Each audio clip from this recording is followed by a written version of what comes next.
Christine. Diana. We have a special guest today. Yes, we do. For the next few episodes, we have a special co-host. Joining us is Cate Luzio of Luminary. Hi, guys. Good to be here. Yeah, thanks for being here. Love it. Always love to see you. Likewise. Cate and Diana, let me ask you a question. Did you ever babysit as a teenager? And if so, tell me your weirdest babysitting story. I babysitted as a pre-teenager. So I didn't even wait. That was like my first job outside of a lemonade stand. And I remember, I tell my niece and nephews now, I'm like, I think I was 10 when I started babysitting the neighbor kids. I don't really understand what those parents were doing, leaving me with their, and they weren't even that much younger. It was like, I was 10 and there was like a 6-year-old, the 5-year-old, and the 4-year-old. But I do remember, and I did this throughout our neighborhood. We lived in a cul-de-sac. The guy next door, the Mandelbaums, they literally lived next door. And even though they came home at like 9:30, Mr. Mandelbaum, Mark, he would walk me to my front door after every time I babysat. Aww, even though it was literally next door. Well, you were 10. I was 10, but hey, they left me with their kids. Yeah.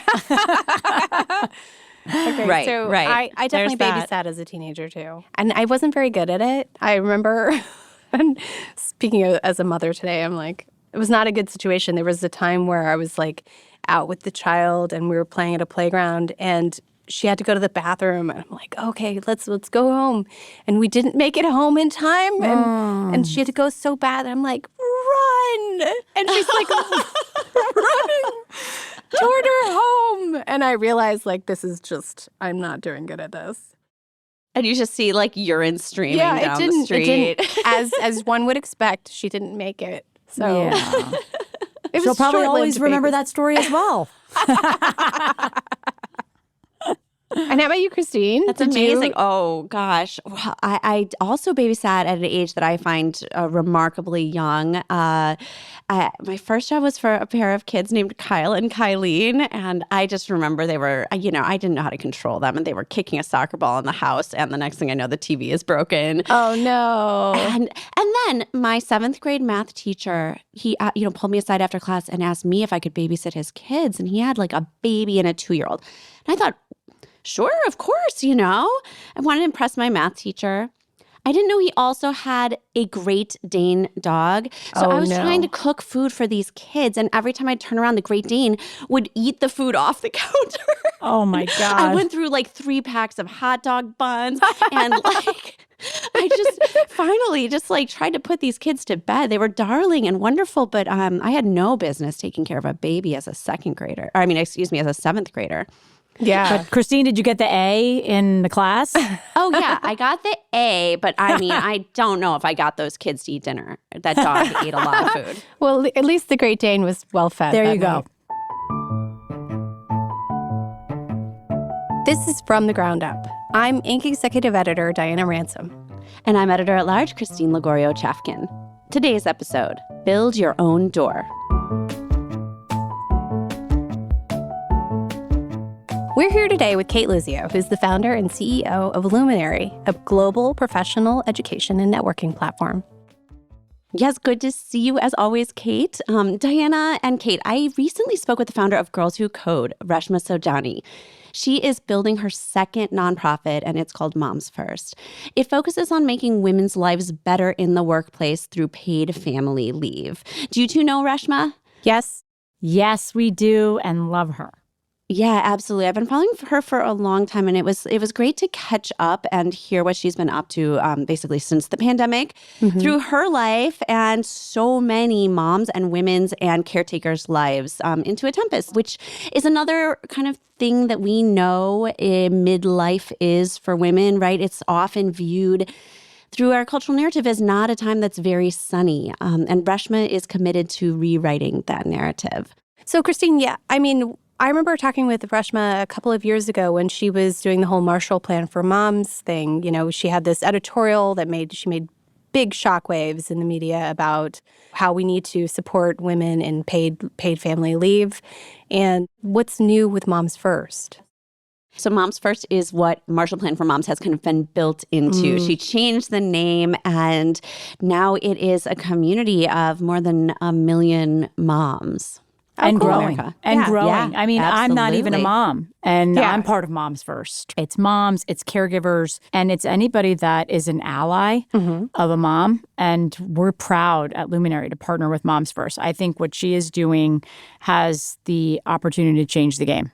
Yeah. And speaking to her, it was so encouraging that in this political moment, which is so trying for nonprofits and ventures like this that have a real political viewpoint and mission and want to change things from a government level, that she's not discouraged by these headwinds. So yeah, we get into it in our conversation a little bit, and the importance of expanding childcare for all Americans. That's great. Let's just dive in.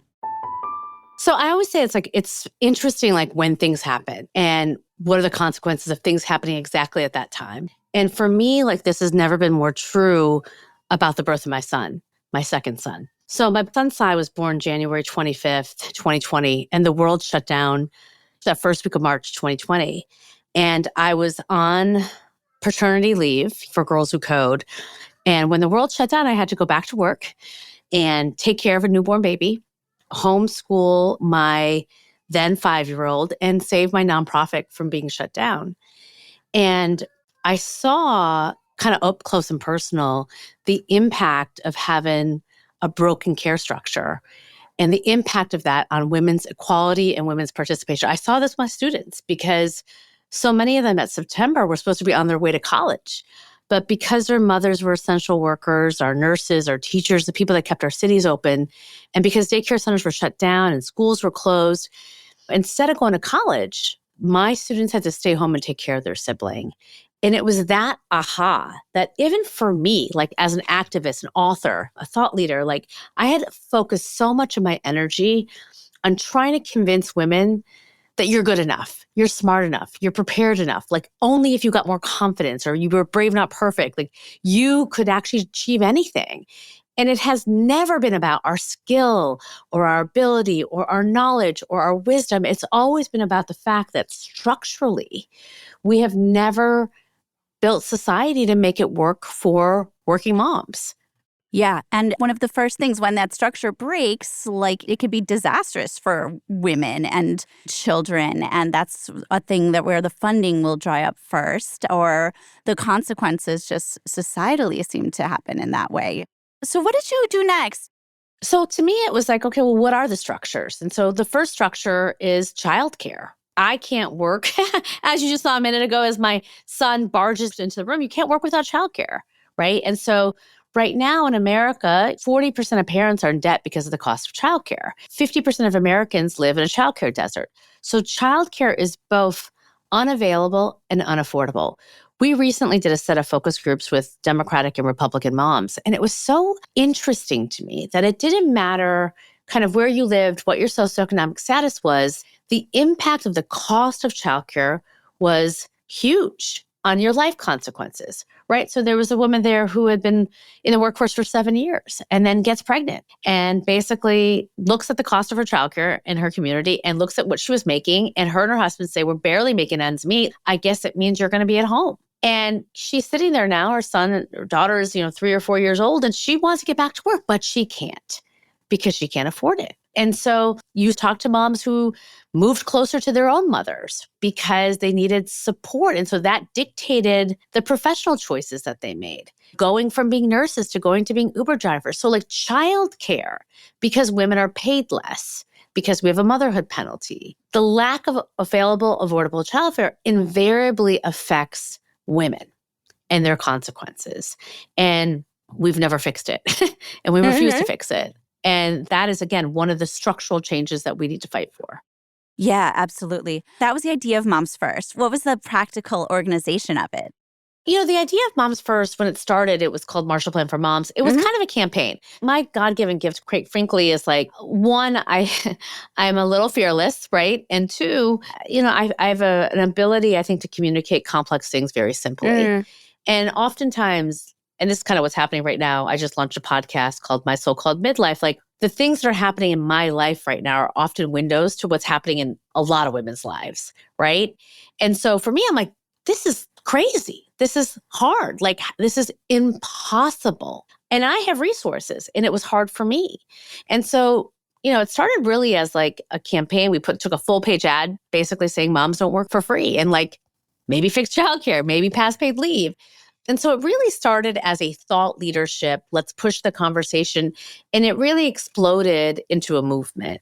And so right now, we're a national organization. We have over 1.1 million plus members. We represent essentially America's mothers, and our goal is to get childcare and paid leave passed. And we do that, one, by mobilizing the private sector, two, by building grassroots campaigns, one we're about to launch next week, and three, we do that both through kind of innovation, thought leadership, and research. Yeah. And are you lobbying on the ground in Washington kind of way?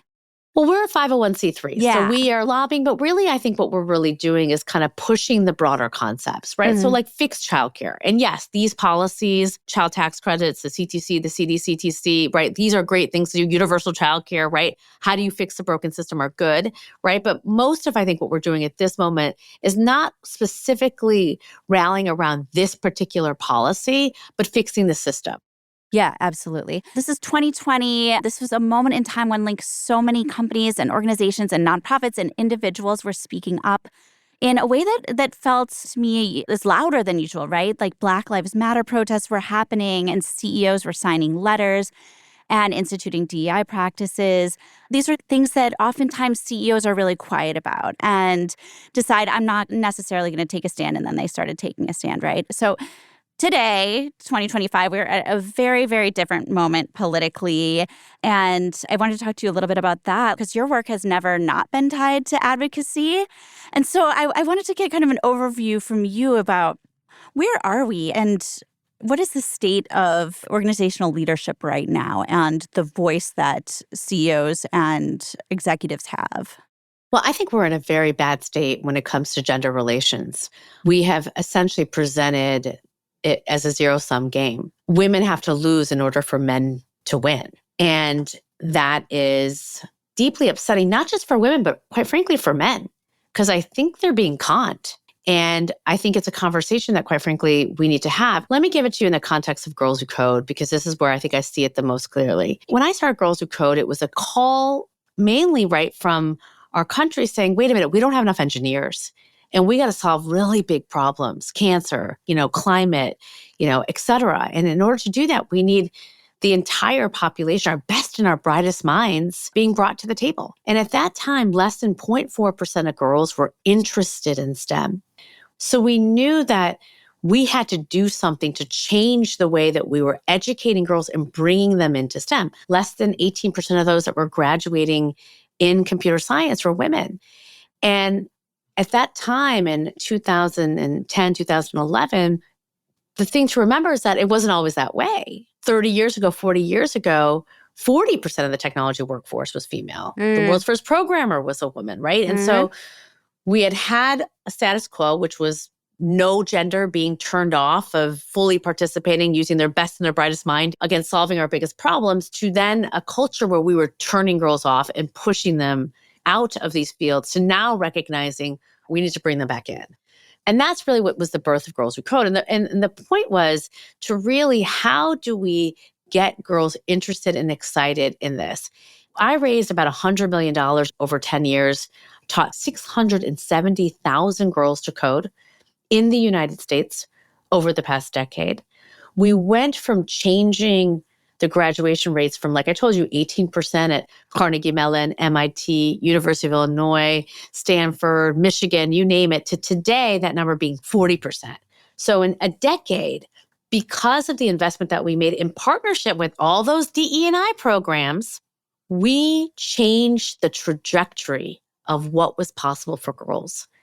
And we created the opportunity of, quite frankly, women to run SpaceX, to be the leaders, at every single one of these tech institutions.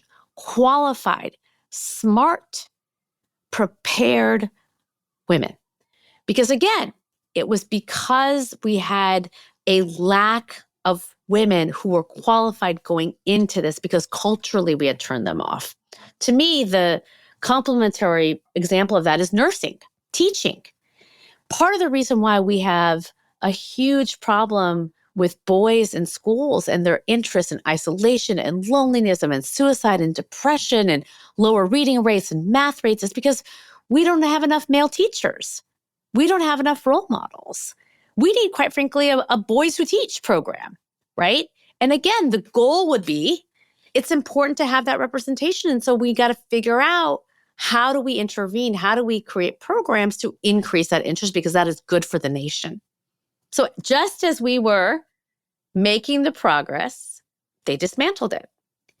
And quite frankly, Christine, if you look at history, this is exactly what happens. Every time women get a little too much power, men start to feel threatened. The answer to that is to dismantle it. And so I want us to remember when we tell our daughters, right? Why are only 18% of those graduating computer science women? I want us to remember, actually, we were here. Like, it didn't have to be that way. So don't let it get twisted. This is not about meritocracy at all. Because again, and I think gender is an important lens to look through, right? 72% of America's valedictorians are girls. The vast majority who are graduating with bachelor's degrees are women. Same thing now in PhDs. So it's not that you're letting all these unqualified women come in and, oh my God, they're actually more qualified than you. That's the problem. So to me right now, as you're seeing this administration dismantle all of these DE&I programs, and you're seeing companies really struggle, and some companies like JP Morgan and Goldman Sachs, Microsoft being like, nope, not doing it. And then companies like Meta saying, yep, we're going to. Meta, who actually used to be a big sponsor of Girls Who Code and were beneficiaries of exactly what I'm talking about, you have to ask why. One of the things I'm really thinking a lot about, and actually appreciate Mark Zuckerberg's interview with Joe Rogan, because at least he was honest. And what he basically said, this is what I heard, is like, I went through... But was he honest? I'll tell you what I think he was honest about. Yeah. He said, I'm going through my own masculinity crisis, my own personal masculinity crisis. I discover martial arts. And my own personal masculinity crisis is what made me realize that I got to go dismantle these programs. So what he basically said is, I realized that in order for me to have more power, I got to take power away from them. That's what he said. For men to win, women have to lose.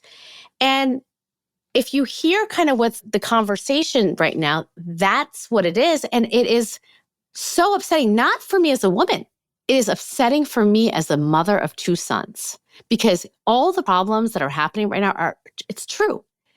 Loneliness epidemic, suicide epidemic, right? What we need to do in schools, we have to change the lives of boys and men in America. Absolutely. But the answer to that is not by making the lives of women worse. Don't fall for it. So it's clear that Reshma has dedicated her life basically to helping women level up in their career at Girls Who Code, or level up in life at Moms First now. Can you give us a sense of the historical context here? What's been her impact?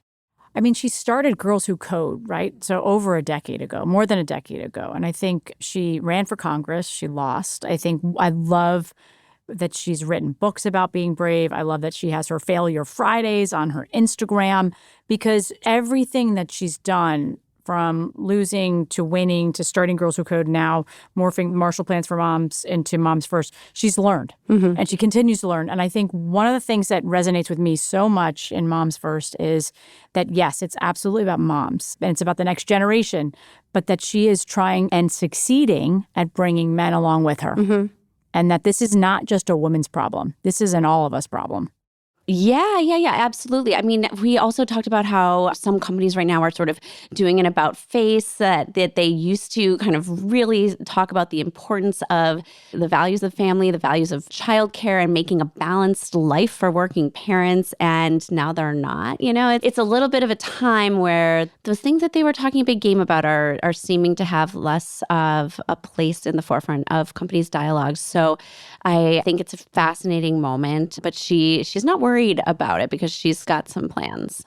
I guess I wonder, to some degree, is she worried about her legacy being undone? Not at all is what I kind of took away. Girls Who Code is still going strong. It has this series of 13 books out there in the world. More than 600,000 people have gone through the program, and that's like the full Girls Who Code program.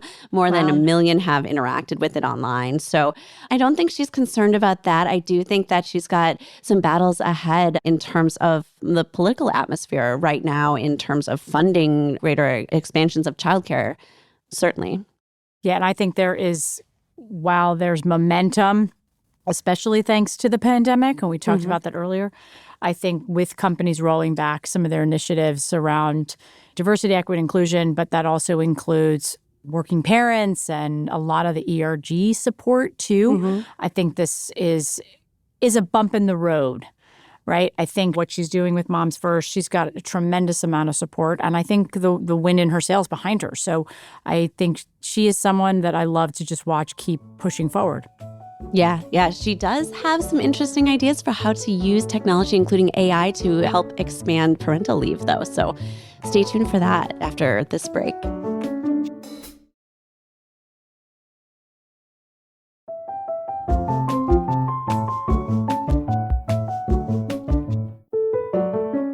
The new Trump government is actually saying to government entities, dismantle DEI. Government contractors will probably be affected. Corporations are feeling that push, right? Certainly from certain lawsuits. And there's this vibe from Silicon Valley coming from Mark Zuckerberg.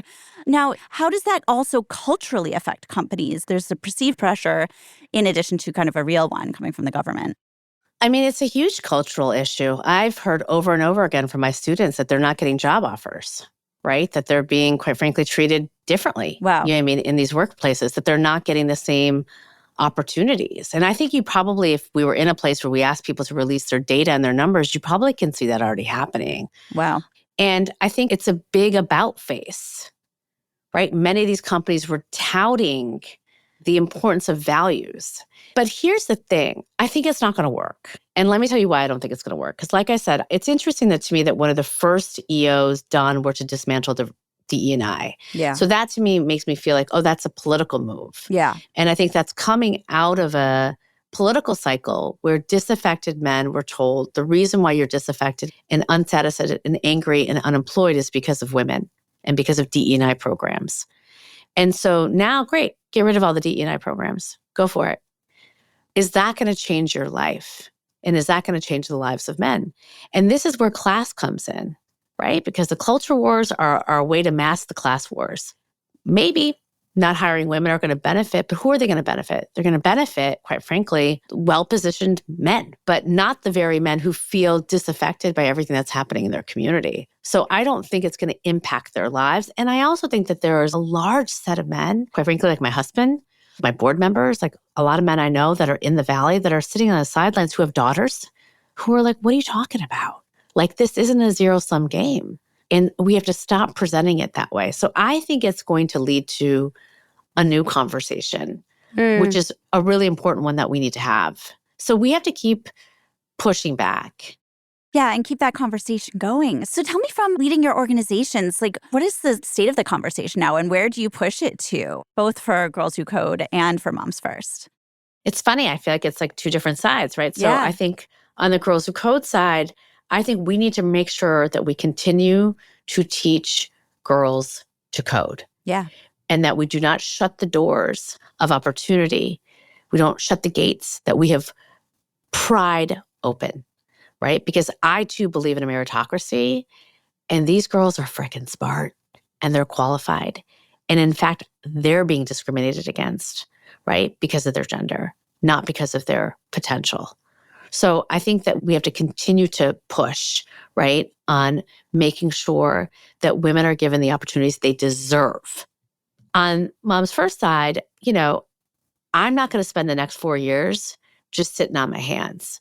You know, President Trump, J.D. Vance, Vice President Vance made a commitment on childcare, and both of them acknowledged childcare costs are too high. As you know, the Trump tax cuts are expiring in April, and there's a lot of conversation in Washington about what's going to be included, what's not going to be included. We just learned today that the House Budget Committee essentially put on their list of things to be cut the child care tax deduction cap. So there's a CDCTC. So every family gets to take a $600 deduction for their childcare cost, right? Yeah. Even though the average childcare cost is like $11,000. So of all the things that they decide to cut, they picked this one. So we're launching a campaign next week to really push against that and to make sure not only is the CDCTC not cut, but that it's expanded. So listen, I'm going to fight like hell with moms and families and our allies to make sure that we do something about people's rising childcare costs, whether it is making sure you have an increased tax deduction or it's a bill or both. And do you think that that is the best hope for early change, especially in this first 100 days of the Trump presidency? You had that moment at the Economics Club of New York when you asked President Trump about his plans for affordable childcare, and he said something like, childcare is childcare. I mean, he hasn't seemed to be making a priority of it. So how do you push that issue? I mean, obviously, Vice President Vance has made more of an issue of it, but how else do you push the issue? I think he has promised to reduce cost and do something about inflation. And 40% of parents are in debt because the cost of childcare. Like, it is the number one rising cost and a major decision maker for families. This is happening at the same time. They're saying, hey, people, have more kids, grow your families. That's really important.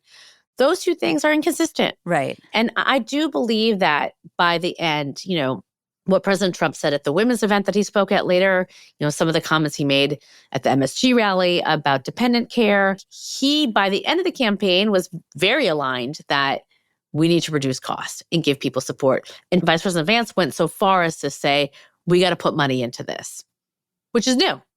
So to me, I heard a commitment.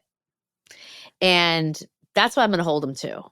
And I think, though, it's so sneaky, right? That, again, today, that they cut it. So I think the point is that we got to pay attention and we got to hold them to it. I love your optimism. Since the election, has your fundraising outlook changed? I'm so curious whether there's like a new burst of interest or whether it's like a little bit of a tense time for you. No, I think there's a lot of interest. I think we're creating and making interest. I think there's a lot of interest, quite frankly, of these issues not to feel partisan. Right? To see. Well, they're not inherently partisan. Childcare's not. We just did a survey recently, which we can share with you, and it's across the aisle. People want Congress to do something about it. So I think people want to look for ways for people to find ways to work together on the things that we can agree on and to get something done. That has been our position when we started from the beginning of Moms First. So I think people are looking to us to lead in this moment. And I was just internationally, I was at my kids' vacation. I was in like the Cancun airport.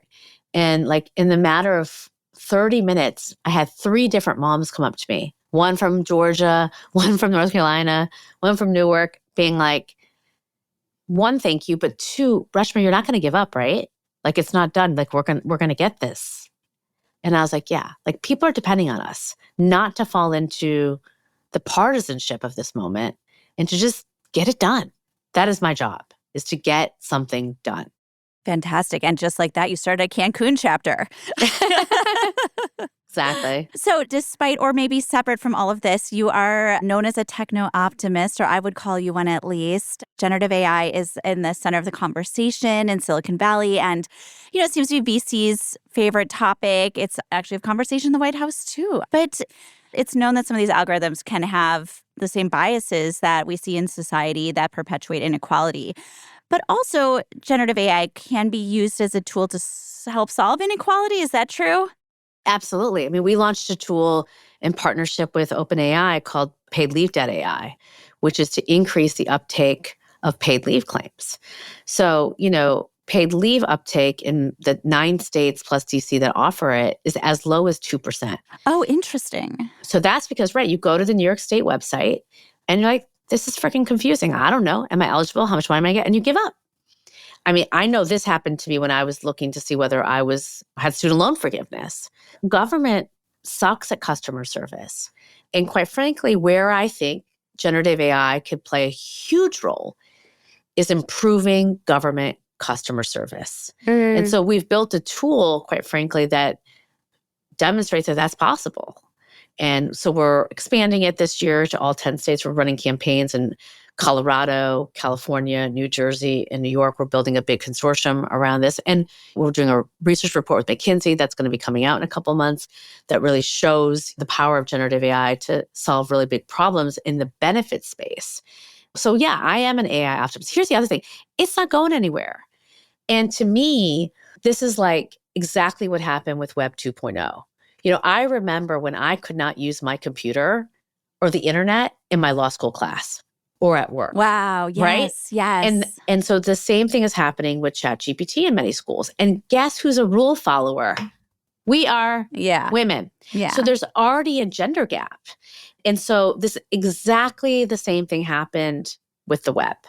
And so to me, it's like, I don't want to replicate that. There are so many issues. Like I'm seeing this right now, both kind of as an investor and as Moms First, really pulling together innovators, like the use of AI to really help reduce the amount of cognitive labor women do and give women back some of that time, to really help families, right? To help kids in schools, right? Making sure that you kind of get over some of the lost years of COVID, things that quite frankly, as a mom, I'm really stressed out about, and that I spend a lot of time making sure that my child catches back up, right? So again, women need to be sitting around the table thinking about what's the next innovation, quite frankly, that I want to see. And this is really what we're encouraging, at Girls Who Code. And I'm so excited that Moms First is really leading in this conversation about AI for good. And it's not just a bumper sticker saying, but it actually means something. And I also want to see this administration really take a big lead in that as well.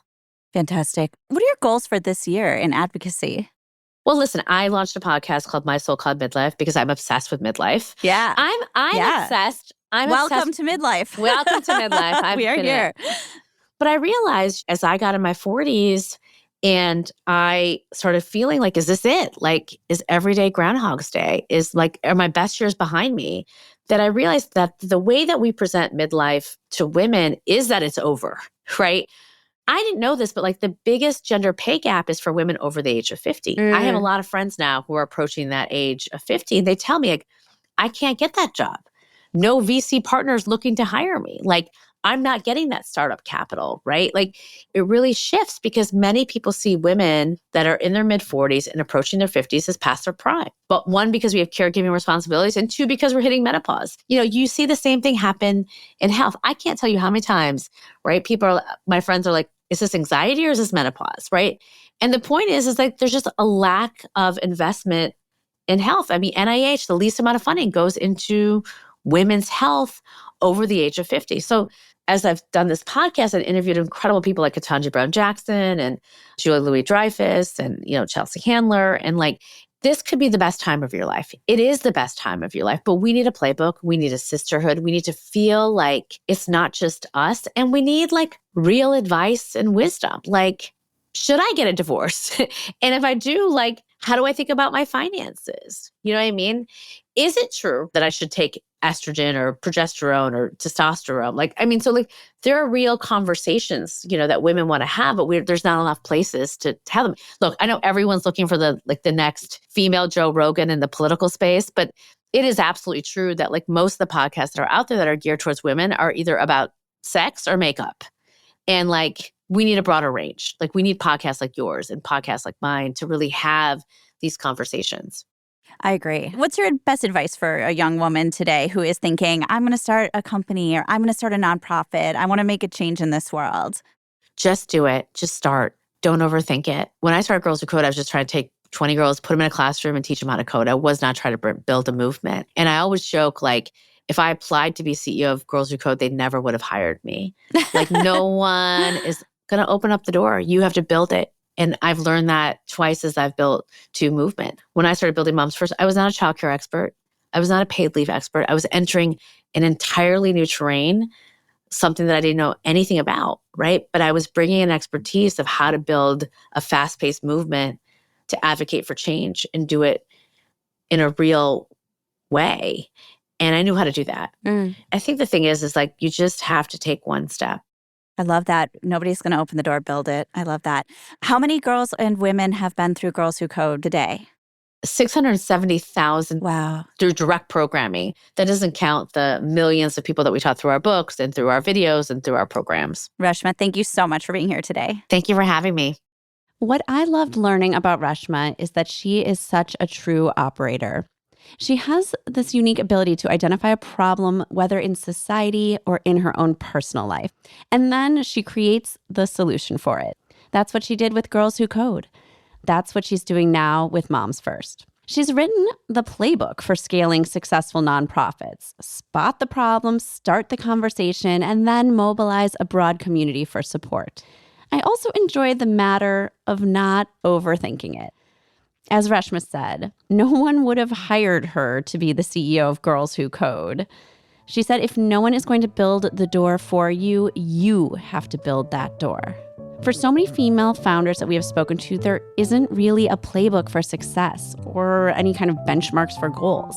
In that case, do like Reshma, make your own door. That's all for this episode of From the Ground Up.